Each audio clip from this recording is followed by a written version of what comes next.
A single text message, typed in the quiet glow of a kitchen light, can sometimes reveal more about a hidden world than any dramatic chase or cinematic scene. And in countless homes across Britain, that glow wasn't just illuminating dinner plates or school notes.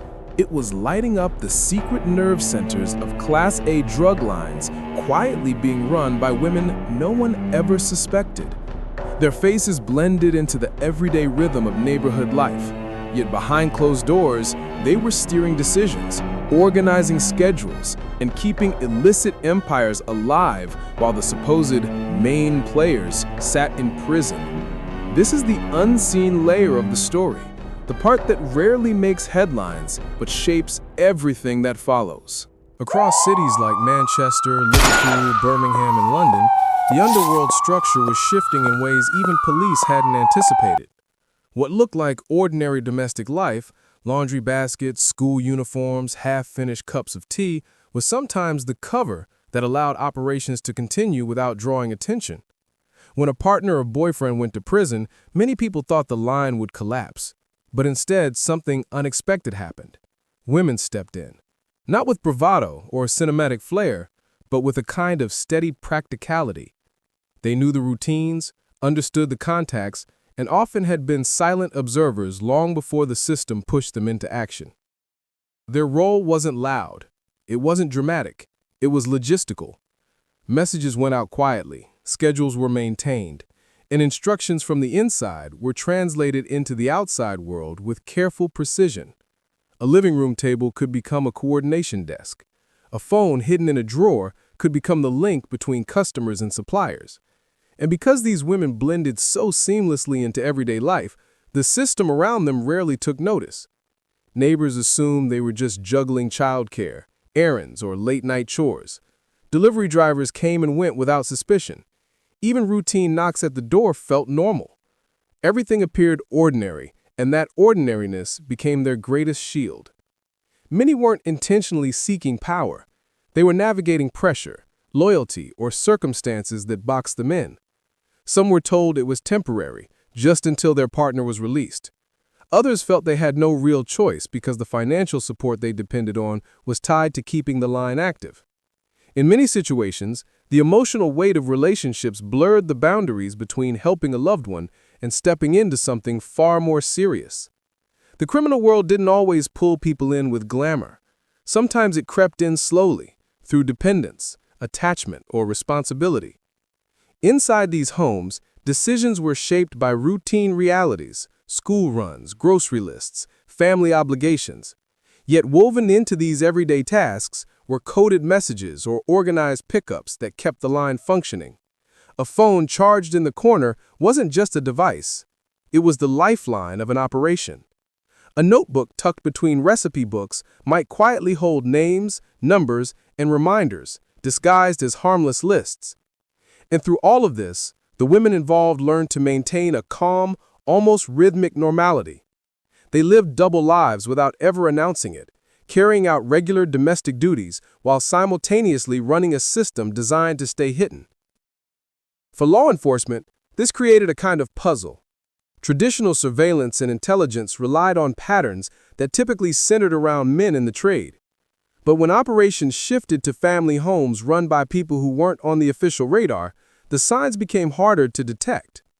Instead of suspicious travel or late-night gatherings, there were school pickups and grocery deliveries. Instead of coded messages exchanged at street corners, there were everyday phone calls made from sofas and dining chairs.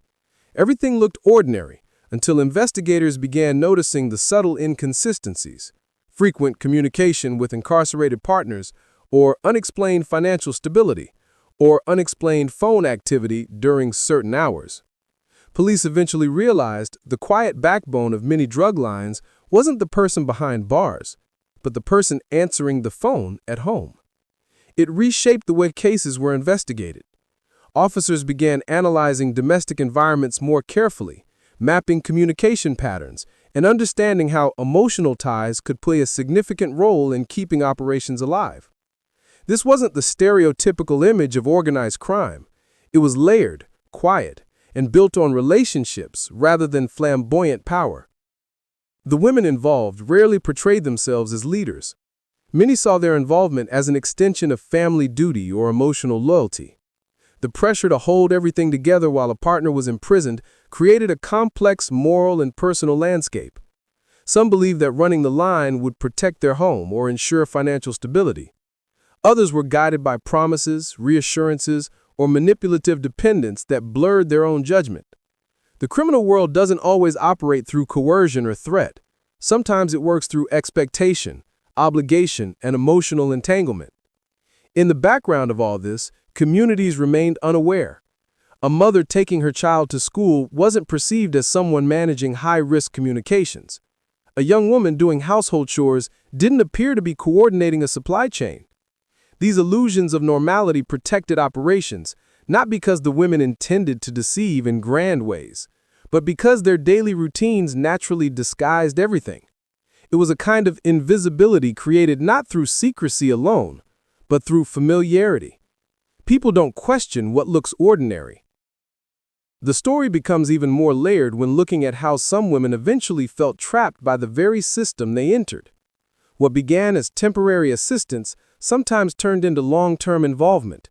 The responsibility grew, the decisions became heavier, and stepping away felt increasingly difficult. The line between helping a partner and actively running an illegal operation became blurred, and by the time law enforcement intervened, many women found themselves facing consequences they never imagined. What makes these stories striking is not drama or spectacle, but the quiet human reality behind them. Lives intertwined with choices, relationships filled with pressure and complexity, and ordinary homes carrying hidden responsibilities. The backdrop isn't dark alleys or hidden warehouses. It's living rooms, kitchens, and bedrooms, where the weight of decisions sits silently on top of everyday life. This hidden world shows how organized crime doesn't always appear as a shadowy figure in a dangerous setting. Sometimes it looks like someone packing a school lunch, answering a message during laundry, or sitting by a window waiting for the day to end. The contrast between appearance and reality is what makes this chapter of UK crime both surprising and deeply revealing. These unseen participants weren't the faces people expected, yet for years they kept entire networks alive from behind curtains and kitchen counters, rewriting the assumptions around who holds power in the underworld and how quietly that power can operate. And as those invisible threads continued to tighten around everyday life, a different set of eyes began watching the patterns with increasing focus. Investigators slowly realized they weren't dealing with the usual architecture of organized crime. The familiar outlines, known offenders, suspicious locations, predictable routines, had softened into something harder to trace.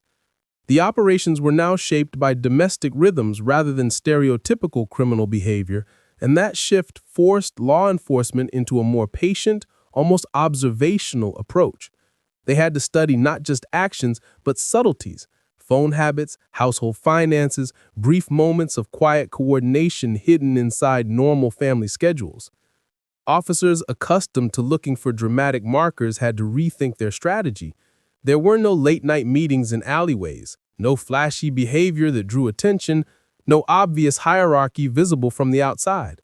Instead, there were calm neighborhoods where people walked dogs, hung laundry in small back gardens, and planned weekly grocery runs. The women maintaining the lines weren't projecting dominance or raising suspicion.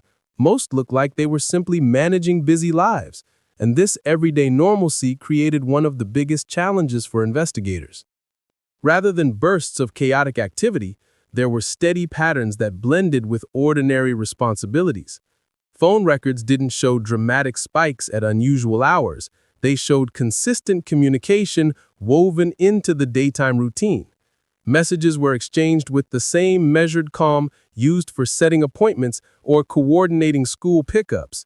To the untrained eye, the lines looked like family conversations rather than the backbone of a hidden network. That meant officers had to approach the situation with a kind of forensic patience, mapping, analyzing, and cross-checking behavior without assuming the familiar signs would appear. Undercover units found themselves navigating a softer landscape too. They weren't infiltrating secretive gatherings or hidden warehouses. They were observing houses with potted plants on windowsills and children's bicycles in the front garden. Surveillance footage featured people carrying shopping bags, not suspicious packages. It required a different mindset, one grounded in understanding routines rather than expecting dramatic deviations. The investigators had to look for subtleties, small changes in communication patterns, brief visits from individuals whose presence didn't match the usual social circle, financial behavior that didn't align with declared income. One of the most revealing aspects came through digital communication. The women running the lines became adept at maintaining composure in their messaging. Nothing appeared rushed or coded in ways that drew attention. Instructions from partners inside prison might be disguised as conversations about errands or personal updates. The language was curated to blend in with the rhythm of daily talk, and it often took specialized analysis to detect the hidden meaning behind seemingly ordinary exchanges. This made law enforcement's job less about catching obvious wrongdoing and more about understanding the deeper undercurrents of each relationship, conversation, and connection. As cases developed, courtroom proceedings often revealed how these quiet operations functioned. Prosecutors had to present evidence that explained not just the acts, but the context, how loyalty, emotional connection, and normal routines created a sustained system. They had to demonstrate that the ordinariness of life was part of the mechanism, not just a backdrop. And in doing so, they exposed how deeply these operations had blended into domestic environments, making it clear that the boundaries between personal life and hidden responsibility were far more entangled than anyone initially understood. Sentencing moments reflected this duality. Judges frequently noted the complexity of the circumstances, the emotional pressure, the family obligations, the blurred lines between support and active involvement. These weren't cases built on dramatic actions, but on sustained patterns of behavior. It forced courtroom discussions to move beyond simple categories of guilt and innocence, examining the intricate web of relationships that made each decision possible. The families involved often appeared in court shocked or confused, discovering for the first time how their ordinary support had indirectly contributed to something much larger than they imagined. Police, too, learned to adapt. Over time, investigative strategies became more attuned to the subtleties. Officers trained themselves to notice patterns that didn't fit the usual profile. A sudden spike in phone usage during certain hours, consistent communication with individuals connected to prison networks, unexplained financial stability, and households under economic strain. They came to understand that these cases weren't built on single events, but on the accumulation of quiet moments, routine exchanges, and everyday decisions that, when placed together, formed a coherent picture of how the operation functioned. Undercover operations grew more methodical. Rather than building relationships with criminal figures in stereotypical environments, officers sometimes had to observe from afar, watching how seemingly harmless routines aligned with communication bursts. They found themselves learning the rhythm of households, understanding when certain behaviors were out of place or too precisely timed. The kind of patience required resembled watching a tide shift rather than hunting for a sudden storm.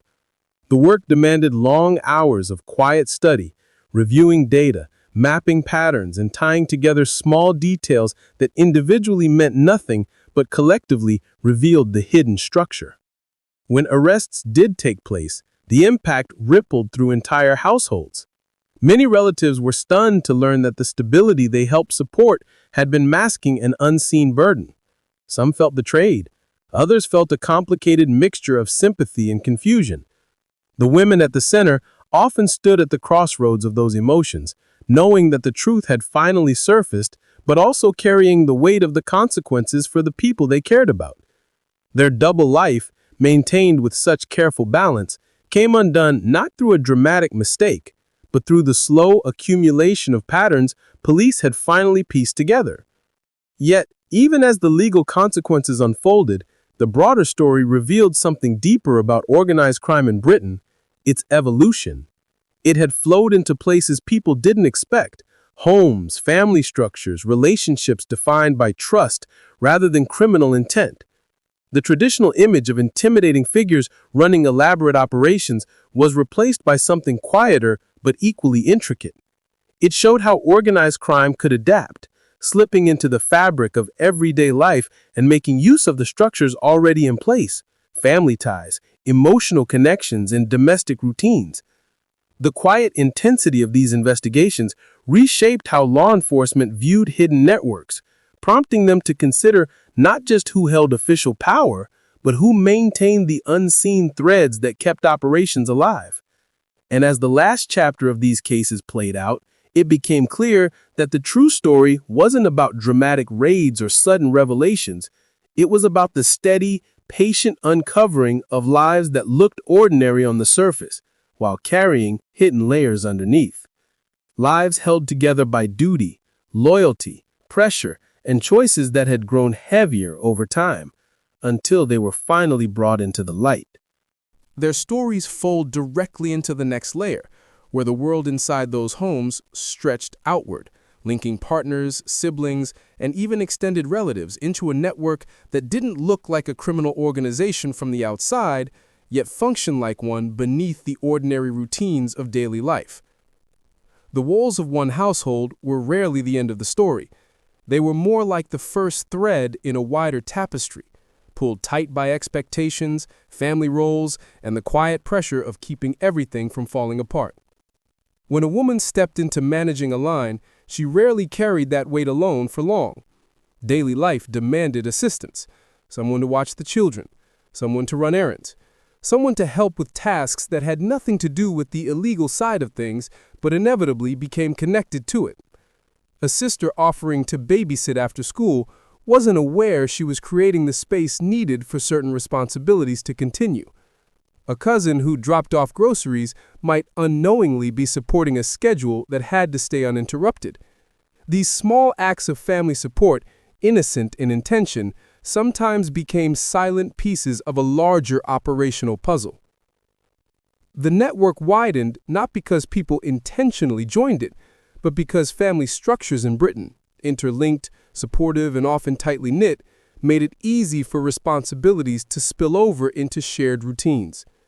A mother helping with bills, a brother lending a car, a neighbor watching the kids for 10 minutes, none of them saw themselves as part of anything beyond daily life. Yet each favor, each act of loyalty could ripple into the hidden world running quietly in the background. Lines blurred in subtle ways, and the people involved were often unaware of how their actions were woven into the operational fabric. For the women managing the line, this family web provided stability. They didn't have teams or formal structures. They had relatives who trusted them, people who stepped in because the household needed support, not because they knew what it indirectly enabled. The emotional bonds in these families became an invisible infrastructure, functioning without planning or intent. When a partner inside prison sent instructions, the woman handling things outside relied on the same family support she always had, people who believed they were helping her cope, not sustaining a system. Inside these homes, conversations were often shaped by everyday concerns: bills, school events, household chores, schedules. Nothing about them suggested anything unusual. And in that normal rhythm, the wider family involvement felt natural. It didn't happen through dramatic recruitment or deliberate organization. It happened because families operate like ecosystems. When one part is pressured, the others shift to support it. In some households, especially those dealing with financial strain or emotional dependence, these shifts became even more pronounced. A grandmother offering childcare felt like love, not a logistical asset. A friend doing a late-night favor saw it as loyalty, not involvement. The result was a network built less on intent and more on relationship gravity. People were pulled into orbit without understanding the full picture, and the woman at the center often carried the knowledge quietly, shouldering the complexity while protecting those around her from knowing too much. It wasn't manipulation. It was a mix of shielding and survival. Some feared what disclosure would mean. Others didn't want to place burdens on relatives who simply were offering normal support. So they kept the details tucked away, preserving the illusion of everyday life while leaning on the strength of family ties. Law enforcement eventually realized that the connections weren't accidental. They weren't orchestrated, but they were functional. Investigators saw how small, innocent actions created continuity in operations. A relative delivering groceries on the same day every week unknowingly synchronized with key tasks. A partner bringing children home from school freed up a quiet half-hour window that matched peaks in communication data. When police mapped out these patterns, what they found wasn't a sophisticated criminal web. It was a familiar one, held together by trust and daily routine. The complexity made cases harder to understand. People who seemed connected weren't intentionally involved, yet their support created conditions that allowed things to continue. Detectives had to differentiate between innocent assistance and knowing participation, a line that was often faint. The emotional dynamics added layers that didn't appear in traditional organized crime investigations. Family loyalty isn't something that can be measured on a chart. It shows up in the quiet corners of life, in shared meals, small favors, financial help during tight months. For the women managing the line, the pressure deepened. They weren't just maintaining a system, they were navigating relationships they didn't want to damage. They didn't want relatives judged, questioned, or caught in consequences they never intended. And this emotional burden made everything harder. Every decision came with the awareness that one misstep might bring trouble to someone who knew nothing about the hidden reality. The quiet stress of carrying that responsibility showed up in subtle ways. Sleepless nights, overthinking routine interactions, planning conversations with careful phrasing. At the same time, some women were pulled further into the network themselves by these family bonds. When someone helped them, even in an innocent way, the sense of indebtedness added emotional weight. They felt motivated to keep everything under control, to prevent disruptions that might ripple into the lives of those who were unknowingly supporting them. In some cases, this made it harder to step away. The network of support that made their daily life easier also made their departure feel more complicated. Walking away wasn't just about stopping involvement, it meant reorganizing their entire personal ecosystem. Neighbors, too, played a quiet role simply by being familiar faces who didn't question routine patterns. A friendly greeting at the door created a bubble of normalcy. People who see each other daily on the same street rarely imagine anything unusual behind the scenes. This community familiarity acted like a soft curtain, shielding the hidden operations without anyone intending to provide cover. The natural flow of life in British neighborhoods, families chatting, kids playing, people hurrying to work, added a layer of camouflage that technology alone couldn't pierce quickly. As the women continued navigating this interconnected world, the boundaries between ordinary life and hidden responsibility became more fluid. A school pickup might be followed by a phone call that needed careful handling. A family gathering might be attended while carrying a separate level of stress unnoticed by others. These moments accumulated quietly, shaping a double existence that didn't rely on secrecy alone, but on the trust woven into their relationships. The wider family and community network wasn't an organized structure, but a living environment that supported everything around it.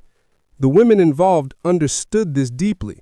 They lived inside that delicate balance, between normalcy and hidden obligations, between supporting loved ones and protecting them from truths that might change everything. And as their roles evolved, the invisible threads that connected them to others became part of the larger story of how entire operations stayed alive without drawing attention, shaping the quiet backbone of the world they moved through each day.